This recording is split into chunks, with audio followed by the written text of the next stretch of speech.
The Tampa Bay Rays are taking an aggressive approach to spring training this season. The funniest part about practice today, they were playing Taylor Swift "Bad Blood" during practice, and what an apt song, because so many college football coaches are complaining about Harbaugh's practices down here. This Fort Myers and South Fort Myers matchup has actually turned into one of the better rivalries here in Southwest Florida. It's always two top-notch teams, and last year we saw a very close game decided by less than a touchdown, and this year we should see more of the same. South Fort Myers comes in when one of the better defenses in the area. They've got 9 starters returning from last year's team that made it all the way to the 3rd round of the playoffs. Just last weekend, former Clewiston player Tyrell Taylor shot and killed just miles away from here.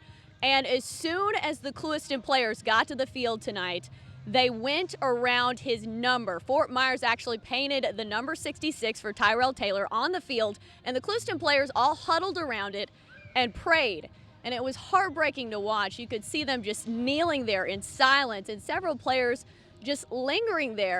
Well, the weeks before Christmas have been tough sledding for the FGCU men's basketball team. Tonight, they're playing their 3rd straight opponent with a top 100 RPI.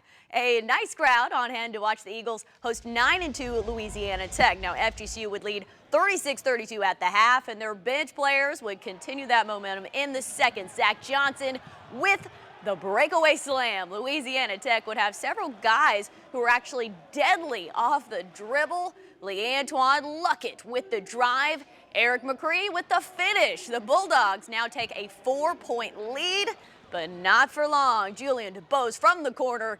Eagles now trail by just 1 point. 10 seconds left, FGCU down 3, and this is where their youth really shows. FGCU can't facilitate a good shot, and Louisiana Tech is going to hang on to win 66-63. FGCU falls to 6-6 on the season. At the BELK Bowl, Mississippi State taking on NC State.